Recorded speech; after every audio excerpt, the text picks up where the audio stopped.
Bismillahirrahmanirrahim. Assalamualaikum warahmatullahi wabarakatuh. Alhamdulillahirrabbilalamin. Wassalatu wassalamu rasulillahi ajma'in. Baik, pada video kali ini saya ingin menjelaskan tentang tugas 1 yang telah saya post sebelumnya. Penjelasan tentang tugas 1 ya. Jadi tugas 1 ini harusnya saat kalian menonton video ini sudah dalam posisi dikerjakan. Dan video ini sebetulnya saya buat untuk dua kelas ya, kelas A dan B ya, karena materinya sama-sama kelas 10, sehingga sebetulnya video ini untuk kedua kelas ya. Cuman di sini yang terbuka ini saya buka dari kelas 10A. Jadi insya Allah ke depan begini cara kerja kita atau cara belajar kita di daring ini. Akan ada tugas di Teams, kemudian kalian mengumpulkannya melalui Teams, dan saya menilainya juga di Teams ya. Tugas-tugas yang saya post di Teams itu insya Allah akan saya nilai, dan nilainya tersebut akan saya kembalikan. Maksudnya saya kembalikan itu agar kalian bisa melihat penilaian dari saya ya, seperti ya kalau misalnya ibaratnya tatap muka itu kalian mengumpulkan buku, kemudian bukunya saya kembalikan. Nah, seperti itulah. Dan nilai itu ada rubriknya ya, atau ada patokannya. Kalau bagi kalian yang melihat kriteria penilaian tugas ya, ini adalah rambu-rambunya ya, tapi tidak menutup kemungkinan nilainya itu berbeda dari rambu-rambu ini ya. Cuman ini salah satu patokannya lah. Baik, nilai paling tinggi itu saya set 89 ya. Jadi tidak ada nilai di atas 89 ya. Saya tidak memberi nilai 100 ya, atau 90, 89, mungkin 90 mungkin bisa saja ya, tapi di rubrik saya tulis 89 paling tinggi, dan ini bisa dapat 89 ini kalau misalnya tugas itu jawabannya tepat semua dan dikumpulkan di hari penugasan. Dan di sini ada keterangan hari penugasan adalah hari ditugaskannya suatu tugas. Apabila tugas muncul tanggal 1 September, maka jika ingin mendapat nilai 89 atau 87, di sini ada juga patokan nilai 87, maka harus mengerjakan, maksudnya mengerjakan sini mengumpul ya, bukan mengerjakan saja tapi tidak dikumpul ya, harus mengerjakan atau mengumpul di tanggal yang sama. Berarti harus juga menyerahkan tugasnya di Teams tanggal 1 ya. Nanti di Teams itu ada tanggalnya ya. Kalau saat kalian mengumpulkan tugas itu ada tanggalnya, walaupun saya tidak membukanya pada saat itu, tapi tanggalnya terekam. Kemudian ada bagian berikutnya yang nilainya 87, jawaban ada yang kurang tepat namun dikumpulkan di hari penugasan. Namun bisa juga ya nilai ini tidak 87 ya. Saya tergantung melihat yang kurang tepatnya ini apa ya. Bisa jadi nanti nilainya 88 atau bisa jadi 86, bisa jadi, cuman ini adalah patokannya. Kemudian berikutnya 83, jawaban tepat tapi tidak dikumpulkan di hari penugasan, namun belum terlambat ya, dikumpulkan setelah hari penugasan namun tidak melewati batas pengumpulan ya. Jadi setiap tugas itu ada batas terlambatnya.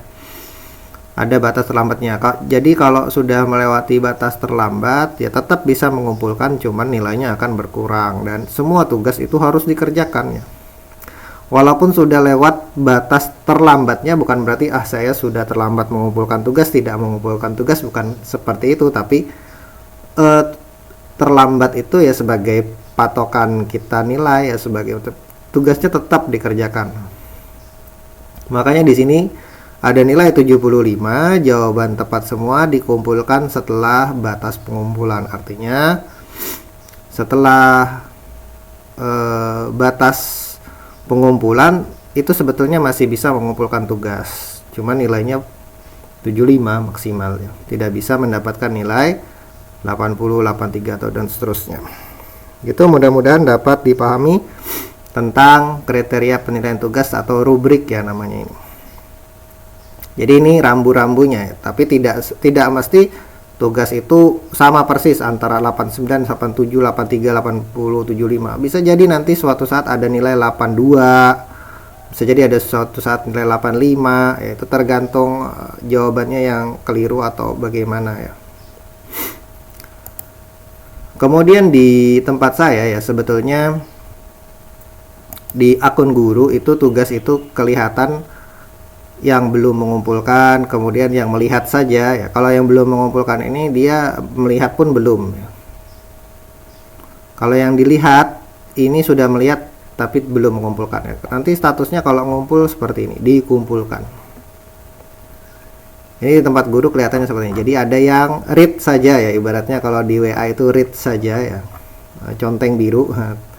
Sedangkan yang belum dikumpulkan ini bahkan belum read ya, belum conteng biru kalau di WA.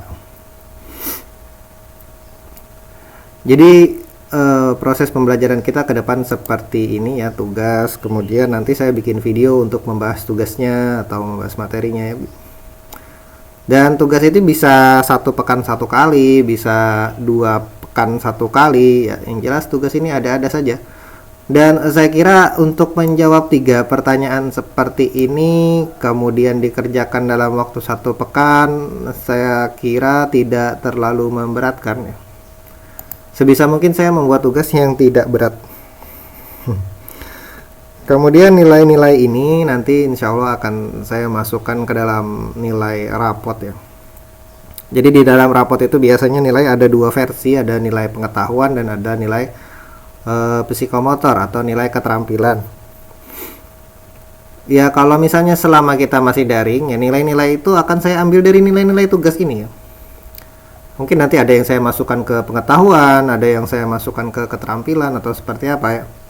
Yang jelas saya mengambil nilai dari tugas-tugas yang sudah ada yang kalian kerjakan ya. Saya tidak nyari nilai, mengira-ngira nilai, enggak ya.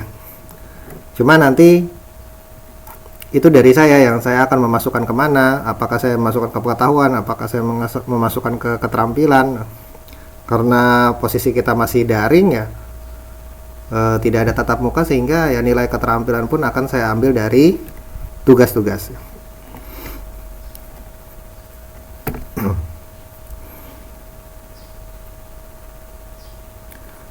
Baik, di sini saya membahas tugasnya ya, ada 3 pertanyaan. Yang pertama, jelaskan yang dimaksud dengan K3LH. K3LH itu singkatan dari kesehatan, keselamatan kerja dan lingkungan hidup. Sebutkan 3 manfaat K3LH, kemudian nomor 3 sebutkan 3 penerapan K3LH dalam bidang jaringan komputer. Ya ini sebetulnya mudah saja ya, kalau kalian cari di Google ya pasti ini jawabannya benar. Kalau kalian tinggal searching K3LH ya seperti itu, ya insya Allah sumbernya tidak salah ya. Yang jelas ini tentang kesehatan, keselamatan kerja itu di tempat kerja, yang dimana dia melindungi tenaga kerja, melindungi tempat kerja, kemudian melindungi produknya kalau misalnya ada produknya. Kemudian 3 penerapan K3LH dalam bidang jaringan komputer. Di sini ada beberapa yang jawab, coba saya buka bagi yang sudah jawab ya.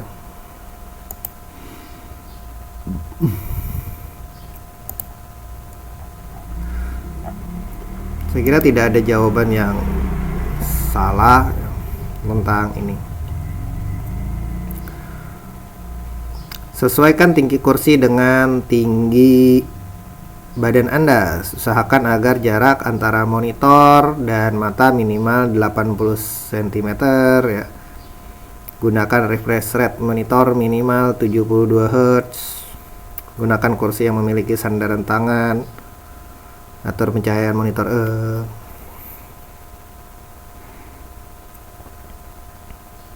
Ya ini tidak salah ya.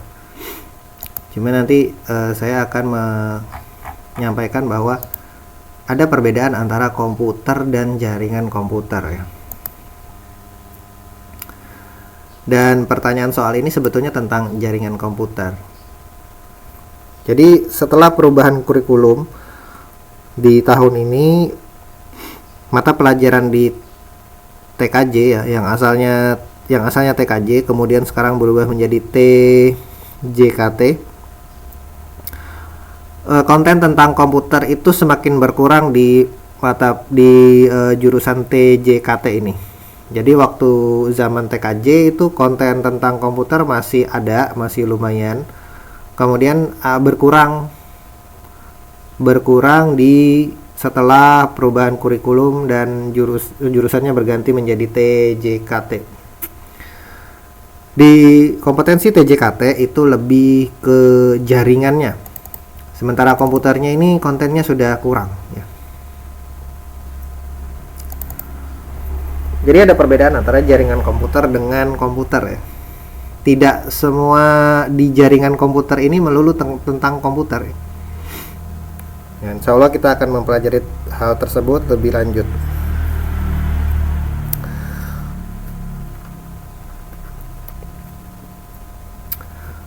K3LH ini kalau secara undang-undang diatur dalam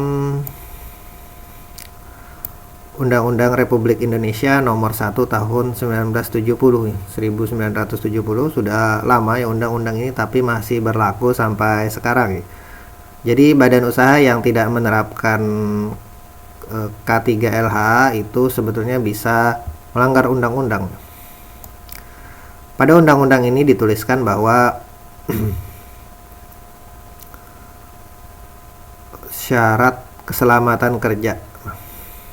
Mungkin saya bacakan secara cepat saja.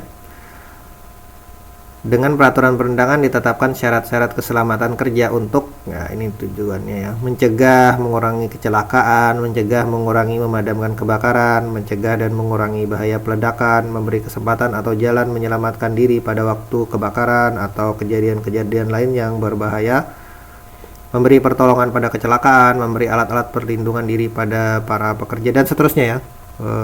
Saya skip saja. Ini tentang keamanan dan keselamatan kerja ya. Undang-undangnya adalah Undang-Undang Nomor 1 Tahun 1970. Dan sebetulnya pada singkatan K3LH itu bukan cuma tentang keselamatan kerja ya, tapi tentang LH-nya ini adalah lingkungan hidup ya. Jadi suatu tempat kerja itu harus memperhatikan lingkungan ya, menggunakan bahan-bahan yang ramah lingkungan dan sebagainya. Itu kira-kira sedikit pembahasan tentang tugas ini ya. Saya membukakan, mungkin ini yang terlewat di kebanyakan kalian, yaitu ada undang-undang tentang keselamatan dan kesehatan kerja, kemudian mungkin ada sedikit miss ya, jawaban kalian itu pada nomor 3 ya. Yang saya tanyakan adalah bidang jaringan komputer ya, bukan komputer. Tapi tidak mengapa, untuk awal-awal ini insya Allah kedepannya akan saya jelaskan lebih lanjut perbedaan jaringan komputer dan komputer, atau itu mungkin bisa menjadi tugas saja ya. Kalau misalnya saya tugaskan ya nanti. Kemudian saya ingin membukakan capaian kompetensi yang harus kita capai pada kelas 10 ini. Jadi pada kurikulum baru, kelas itu namanya fase ya. Fase E. File ini adalah file acuan ya, yang saya dapatkan. Ini pemerintah yang ngatur materi-materi yang harus disampaikan di kelas 10 atau di fase E. Di fase E atau di kelas 10. Insya Allah ini akan saya share nanti di Teams di bagian file ya. Di Teams ini ada fitur untuk berbagi file di file. Dan pada capaian kompetensi ini ya, ini ada tabel, ada elemen, ada capaian pembelajaran. Pada tabel ini saya melihat tidak ada nomornya, sehingga waktu saya membaca nomor 1, saya kira ini mungkin akan kita pelajari belakangan, sehingga saya mencari yang mudah-mudah dulu. Nah, ini yang menjadi materi kita pada awal awal pertama ya, awal pertama. Materi pertama kita tentang K3LH ya. Jadi tujuannya pada akhir fase E, peserta didik mampu menerapkan K3LH dan budaya kerja industri, antara lain praktik-praktik kerja yang aman. Bahaya-bahaya di tempat kerja ya. Kalau di tempat kita sih bahayanya mungkin kesetrum atau kebakaran. Jadi kalau pada bidang jaringan komputer bahayanya ya kesetrum atau kebakaran. Jadi perlu juga kita pada saat praktek itu melihat alat-alat untuk memadamkan kebakarannya ada atau enggak. Prosedur-prosedur dalam keadaan darurat dan penerapan budaya kerja industri ringkas, rapi, resi, rawat, rajin, termasuk pencegahan kecelakaan kerja di tempat tinggi dan prosedur kerja di tempat tinggi. Jadi mungkin ke depan ada materi tentang pemasangan alat di tempat tinggi. Memang karena kita di jurusan ini lebih fokus ke jaringan ya, jadi ada kemungkinan bekerja di tempat tinggi ya. Jadi bukan bekerja di komputer saja ya, ada bekerja di tempat tinggi, contohnya pasang antena, kemudian pasang wifi, itu kerja di tempat tinggi. Dan ada juga standar tentang bekerja di tempat tinggi, yaitu peraturan menteri nomor 9 tahun 2016 tentang keselamatan dan kesehatan kerja dalam pekerjaan pada ketinggian. Namun pada capaian kompetensi di fase E atau di kelas 10 ini saya tidak melihat ada pemasangan antena.